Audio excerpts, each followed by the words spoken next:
Hello all, welcome to Disha academy. നമ്മൾ ഇന്ന് പഠിക്കാൻ പോകുന്നത് ട്രിഗ്നോമെട്രിയുടെ ട്രിപ്ലെറ്റുകളെ പറ്റിയാണ്. അപ്പൊ ഒരുപാട് പേർക്ക് ഡൗട്ട് ഉണ്ട്, എന്താണ് ഈ ട്രിപ്ലെറ്റ്? ട്രിപ്ലെറ്റ് എന്താണെന്ന് അറിയണമെങ്കിൽ ആദ്യം നമ്മൾ പൈതഗോറസ് തിയറം പഠിക്കണം. പൈതഗോറസ് തിയറം എന്താണെന്ന് അറിയണമെങ്കിൽ നമ്മൾ ആദ്യം റൈറ്റ് ആംഗിൾ ട്രയാങ്കിൾസിനെ പറ്റി പഠിക്കണം അല്ലെ?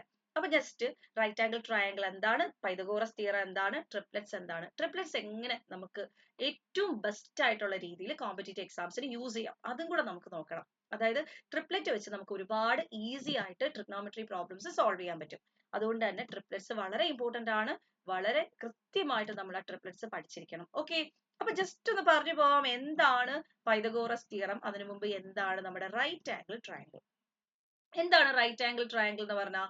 എന്താണ് റൈറ്റ് ആംഗിൾ ട്രയാങ്കിൾ എന്ന് പറഞ്ഞാൽ? ഒരു ട്രയാങ്കിളിന്റെ ഒരു ആംഗിൾ 90 ഡിഗ്രി ആണെങ്കിൽ ആ ട്രയാങ്കിളിനെ പറയുന്നതാണ് റൈറ്റ് ആംഗിൾ ട്രയാങ്കിൾ അല്ലെ? ഒരു ട്രയാങ്കിൾ ഇപ്പൊ എ ബി സി എന്ന് പറഞ്ഞൊരു ട്രയാങ്കിൾ, എ ബി സി എന്ന് പറഞ്ഞൊരു ട്രയാങ്കിൾ, ഈ ട്രയാങ്കിളിന്റെ മൂന്ന് സൈഡ്സും തമ്മിലൊരു റിലേഷൻ ഉണ്ട്. എന്താണ് ആ റിലേഷൻ? അതാണ് പൈതഗോറസ് തിയറം. ഓക്കെ, അപ്പം അതിനു മുമ്പ് ആലോചിക്കുക, ഒരു ത്രികോണത്തില് ഏറ്റവും വലിയ ആംഗിൾ 90 ഡിഗ്രി ആയിരിക്കത്തില്ലേ? ഒരു 90 ഡിഗ്രി ട്രയാങ്കിളിൽ, ഒരു റൈറ്റ് ആംഗിൾ ട്രയാങ്കിളിലെ ഏറ്റവും വലിയ ആംഗിൾ 90 ഡിഗ്രി ആയിരിക്കും. അപ്പൊ 90 ഡിഗ്രിക്ക് ഓപ്പോസിറ്റ് കിടക്കുന്നതായിരിക്കും ഹൈപ്പോനൂസ്, അല്ലെങ്കിൽ ഏറ്റവും വലിയ സൈഡ്. ഒരു ട്രയാങ്കിളിലെ ഏറ്റവും വലിയ ആംഗിളിന് ഓപ്പോസിറ്റ് കിടക്കുന്നതായിരിക്കും ഏറ്റവും വലിയ സൈഡ്. അപ്പൊ ഈ ഒരു ട്രയാങ്കിളിൽ നമുക്ക് എന്ത് പറയാം? A C square is equal to A B square plus B C square എന്ന് പറയാം അല്ലെ? A C square is equal to A B square plus B C square. ഇതിനെയാണ് പൈതഗോറസ് തിയറം എന്ന് പറയുന്നത്. അപ്പൊ പൈതഗോറസ് തിയറം എന്താന്ന് മനസ്സിലായല്ലോ? ഏറ്റവും വലിയ സൈഡിന്റെ സ്ക്വയർ മറ്റ് രണ്ട് സൈഡുകളുടെ സ്ക്വയറിന്റെ സമ്മിന് ഈക്വൽ ആയിരിക്കണം. ഒരു ട്രയാങ്കിളിലെ ഏറ്റവും വലിയ സൈഡിന്റെ സ്ക്വയർ മറ്റ് രണ്ട് സൈഡുകളുടെ സ്ക്വയറിന്റെ സമ്മിന് ഈക്വൽ ആണെങ്കിൽ ആ ട്രയാങ്കിൾ റൈറ്റ് ആംഗിൾ ട്രയാങ്കിൾ ആയിരിക്കും. അല്ലെങ്കിൽ ഒരു ട്രയാങ്കിൾ റൈറ്റ് ആംഗിൾ ട്രയാങ്കിൾ ആണെങ്കിൽ മൂന്ന് സൈഡ്സും തമ്മിൽ ഇങ്ങനെ ഒരു റിലേഷൻ ഉണ്ടായിരിക്കും. ഇതിൽ നിന്ന് ഇപ്പൊ ഈ ഒരു സൈഡ് 3 ആണ്, ഈ ഒരു സൈഡ് 4 ആണ്. എങ്ങനെ കണ്ടുപിടിക്കും A C? A C square is equal to A B എത്രയാണ്? 4 ആണ്. So 4 square plus B C എത്രയാണ്? 3 square. So A C square is equal to 16 plus 9 എന്ന് വരും. So A C square is equal to 25 എന്ന് വരും.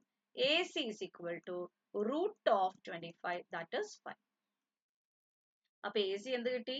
5 എന്ന് കിട്ടി. ഈ 3ഉം 4ഉം 5ഉം ഉണ്ടല്ലോ, അതായത് നമ്മുടെ പൈതഗോറസ് തിയറം ഒബേ ചെയ്യുന്ന നമ്പർ. രണ്ട് സൈഡിന്റെ സ്ക്വയറിന്റെ സം മൂന്നാമത്തെ സൈഡിന്റെ സ്ക്വയറിന് ഈക്വൽ ആണ്. 3യുടെ സ്ക്വയറും 4ന്റെ സ്ക്വയറും കൂടെ ആഡ് ചെയ്യുമ്പോൾ 5ന്റെ സ്ക്വയർ കിട്ടും. ഇതാണ് പൈതഗോറസ് തിയറം ഒബേ ചെയ്യുന്നു എന്ന് പറയുന്നത് അല്ലെ? രണ്ട് സൈഡിന്റെ സ്ക്വയർ എടുത്തിട്ട് ആഡ് ചെയ്താൽ മൂന്നാമത്തെ സൈഡിന്റെ സ്ക്വയർ കിട്ടും. ഈ നമ്പേഴ്സിനെ വിളിക്കുന്ന പേരാണ് ട്രിപ്ലെറ്റ്സ്. പൈതഗോറിയൻ ട്രിപ്ലെറ്റ് എന്ന് പറയും. Pythagorean triplet, Pythagoras theorem obey ചെയ്യുന്ന നമ്പേഴ്സ് ആണ് പൈതഗോറിയൻ ട്രിപ്ലെറ്റ്. നമ്മുടെ ട്രിഗ്നോമെട്രിയിൽ കോസ് തീറ്റ 3/5 അല്ലെങ്കിൽ സൈൻ തീറ്റ 4/5, എന്നിട്ട് ടാൻ തീറ്റ കണ്ടുപിടിക്കാൻ, സീക് തീറ്റ കണ്ടുപിടിക്കാൻ ഒക്കെ ചോദിക്കുമ്പോൾ പൈതഗോറിയൻ ട്രിപ്ലെറ്റ്സ് അറിയാമെങ്കിൽ വളരെ ഈസി ആയിട്ട് നമുക്ക് ഈ ടൈപ്പ് പ്രോബ്ലംസ് ഒക്കെ ചെയ്യാൻ പറ്റും. 3, 4, 5 ഉണ്ട്, 5, 12, 13 ഉണ്ട്, 7, 6, 8, 10 ഉണ്ട് അല്ലെ? 6, 8, 10 ഉണ്ട്. അതുപോലെ തന്നെ 7, 24, 25 ഉണ്ട്. അതുപോലെ 8, 6, 15, 17 ഉണ്ട്. 9, 40, 41 ഉണ്ട്. 11, 60, 61 ഇങ്ങനെ പോകുന്നുണ്ട്. നമ്മുടെ പൈതഗോറിയൻ ട്രിപ്ലെറ്റ്സ് ഇങ്ങനെ പോവുകയാണ് അല്ലെ?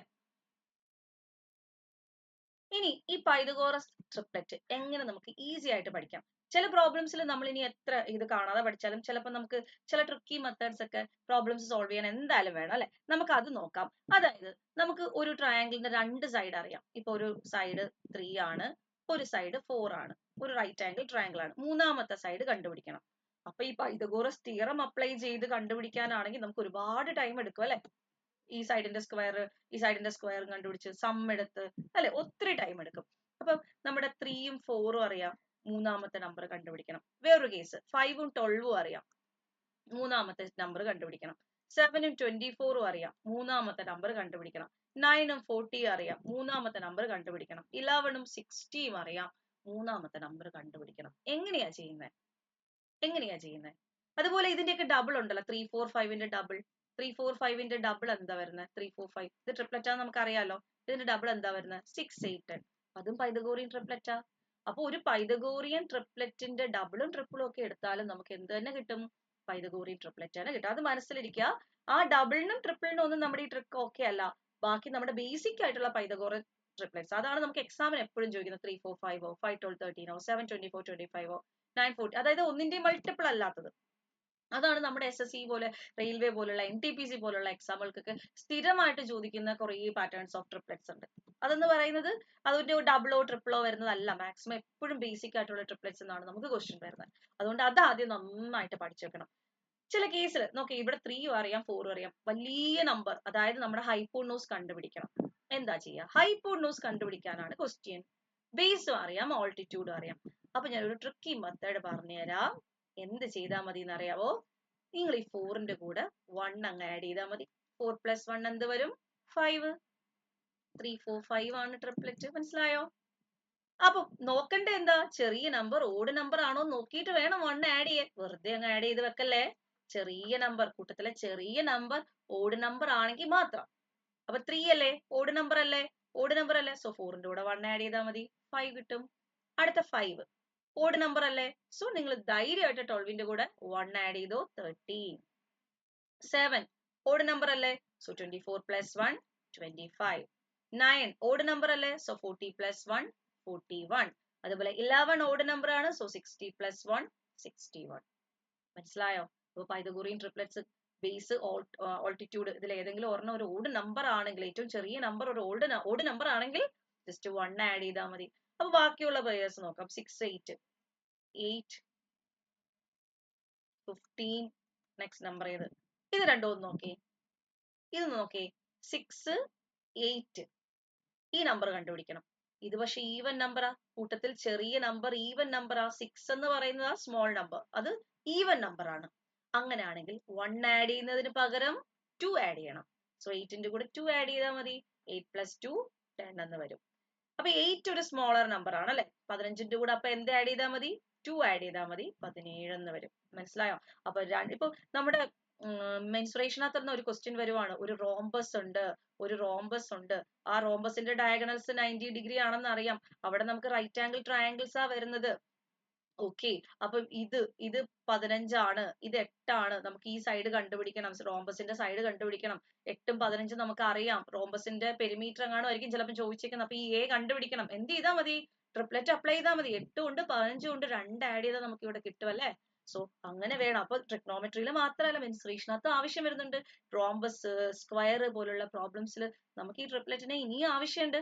അപ്പൊ അവിടെയൊക്കെ ഇത് അപ്ലൈ ചെയ്യാനായിട്ട് ശ്രമിക്കാം. ഇനി നിങ്ങൾക്ക് 2 നമ്പർ തന്നിട്ടില്ല, ഒരു നമ്പറിൽ നിന്നെല്ലാം കണ്ടുപിടിക്കണം. അപ്പോഴെന്താ ചെയ്യാ?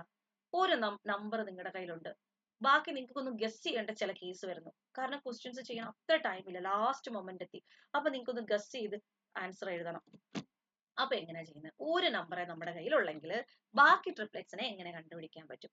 അവിടെയും ഓഡ് ആണെങ്കിൽ ഒരു കേസാണ്, ഈവൻ ആണെങ്കിൽ ഒരു കേസാണ്. ട്രിപ്ലെറ്റിലെ ഏറ്റവും ചെറിയ നമ്പർ ഓഡ് നമ്പർ ആണെങ്കിൽ എങ്ങനെയാണ് ബാക്കി 2 നമ്പർ കണ്ടുപിടിക്കുന്നത്?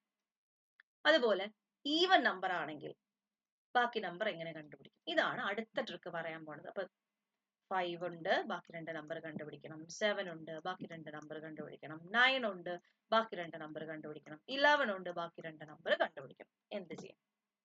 ഇത് ഞാനൊരു ഷോർട്സ് ഇട്ടിട്ടുണ്ടായിരുന്നു. കുറച്ചു പേർക്ക് അന്ന് ട്രിപ്ലെറ്റ് എന്താണെന്നുള്ളതിൽ ഒരു ഡൗട്ട് ഒക്കെ വന്നു. അതുകൊണ്ടാണ് ബേസിക് തൊട്ട് ഞാനിത് സെഷൻ ആയിട്ട് ചെയ്തത്. ഓക്കെ, അപ്പൊ നല്ലൊരു മെത്തേഡാണ്, ഒന്ന് ശ്രദ്ധിച്ച് നോക്കി. നമ്മുടെ കൈ ബാക്കി ഒരു 3 മാത്രമേ നമ്മുടെ കയ്യിലുള്ളൂ, ബാക്കി 2 എണ്ണം കണ്ടുപിടിക്കണം. കാണാതെ പഠിച്ചിരിക്കുന്നവർക്ക് ഓക്കെയാണ്, സെറ്റാണ്. 3 4 5 അറിയാവുന്നവർക്ക് ഗസ് ചെയ്യാൻ പറ്റും. 4 5 വന്നാൽ സെറ്റ് ആവോ എന്ന് നമുക്ക് ഗസ് ചെയ്യാൻ പറ്റും. അല്ലെങ്കിൽ എന്താ ചെയ്യേണ്ടതെന്ന് വെച്ചാൽ, നിങ്ങൾ ആദ്യം ഈവൻ നമ്പറിന്റെ പറഞ്ഞുതരാം. ആദ്യം ഈവൻ നമ്പറിന്റെ പറഞ്ഞുതരാം, അത് എളുപ്പം.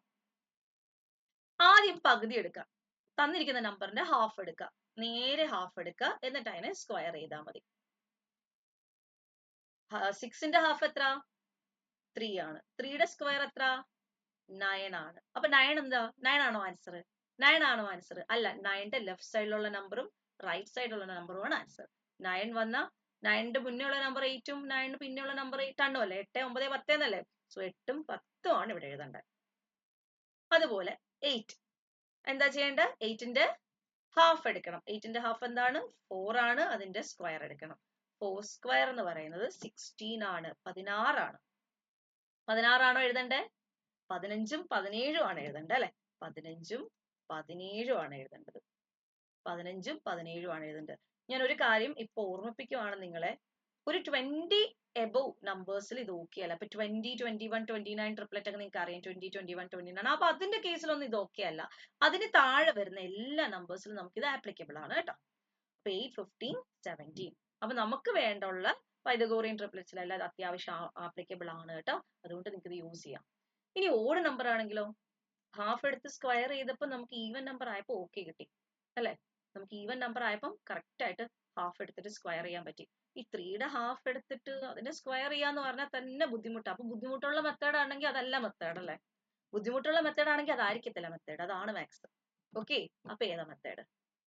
സ്ക്വയർ എടുത്തിട്ട് ഹാഫ് എടുക്കുക, സ്ക്വയർ എടുത്തിട്ട് ഹാഫ് എടുക്കുക. ആദ്യം സ്ക്വയർ കണ്ടുപിടിക്കുക, പിന്നെ ഹാഫ് എടുക്കുക. ഈ ഡെസിമലിന്റെ സ്ക്വയർ കണ്ടുപിടിക്കാനല്ലേ ഉള്ളു പാട്. സ്ക്വയർ കണ്ടുപിടിച്ചിട്ട് പകുതി എടുക്കാൻ പാടില്ലല്ലോ. നോക്കാം. 3യുടെ സ്ക്വയർ എത്ര? 3യുടെ സ്ക്വയർ എത്ര? 9 ആണ്. സോ 9ന്റെ പകുതി എന്താ? 4.5, 4.5. സിമ്പിൾ അല്ലേ? 4.5 എന്ന് പറഞ്ഞാൽ ഏത് രണ്ട് നമ്പേഴ്സിന് ഇടയ്ക്കാ? 4.5 എന്ന് പറഞ്ഞാൽ 4ന്റെയും 5ന്റെയും ഇടയ്ക്കുള്ള നമ്പർ അല്ലേ? 4.5. സോ 4ഉം 5ഉം എഴുതുക. 3, 4, 5. അടുത്ത 5ന്റെ കേസ് നോക്കേ. 5ന്റെ സ്ക്വയർ എന്ന് പറഞ്ഞാൽ 25 ആണ്. 5ന്റെ സ്ക്വയർ എന്ന് പറഞ്ഞാൽ 25 ആണ്. 25ന്റെ ഹാഫ് എന്ന് പറയുമ്പോൾ 12.5 ആണ് അല്ലെ. 12.5 ആണ്. അപ്പൊ 12 എഴുതുക, 13 എഴുതുക. അതുപോലെ 7ന്റെ സ്ക്വയർ എന്ന് പറഞ്ഞാൽ 49 ആണ്. 7ന്റെ സ്ക്വയർ എന്ന് പറഞ്ഞാൽ 49 ആണ്. 49ന്റെ ഹാഫ് എന്ന് പറയുമ്പോൾ 24.5 ആണ്. സോ 24ഉം 25ഉം എഴുതുക. 9 ആവുമ്പോൾ 81. 81ന്റെ ഹാഫ് എന്ന് പറഞ്ഞാൽ 40.5. സോ എന്തെഴുതാ? 40ഉം 41. അതായത് 11ന്റെ സ്ക്വയർ 121 ആണ്. അതിന്റെ പകുതി എന്ന് പറയുമ്പോൾ 60.5 ആണ്. സോ 11, 60, 61. ഇങ്ങനെയാണ് പൈതഗോറിയൻ ട്രിപ്ലെറ്റ്സ്. ഒരെണ്ണം ഉള്ളെങ്കിലും നമുക്ക് അത്യാവശ്യം ചില മെൻസുറേഷൻ പോലത്തുള്ള പ്രോബ്ലംസിൽ, ട്രിഗ്നോമെട്രി പോലുള്ള പ്രോബ്ലംസിൽ, ഹൈറ്റ് ആൻഡ് ഡിസ്റ്റൻസ് പോലുള്ള പ്രോബ്ലംസിലൊക്കെ നമുക്ക് എപ്പോഴെങ്കിലും ട്രിപ്ലെറ്റിന് ആവശ്യം വരുമ്പോൾ ഈ ഐഡിയ ഒന്ന് യൂസ് ചെയ്ത് നോക്കുക കേട്ടോ. അപ്പൊ നമുക്ക് വളരെ പെട്ടെന്ന് ആൻസറിൽ എത്താനായിട്ട് പറ്റും. അപ്പം കഴിഞ്ഞ ഒരു വർഷം ചോദിച്ച ഗ്രൂപ്പ് ഡി എക്സാമിന് റോംബസിന്റെ ഒരു ക്വസ്റ്റിനകത്ത് ഈ ഒരു 11, 60, 61 എന്ന് പറഞ്ഞ ട്രിപ്ലെറ്റ് യൂസ് ചെയ്ത് ഒരു ക്വസ്റ്റ്യൻ 2 സെക്കൻഡിൽ ചെയ്യായിരുന്നു.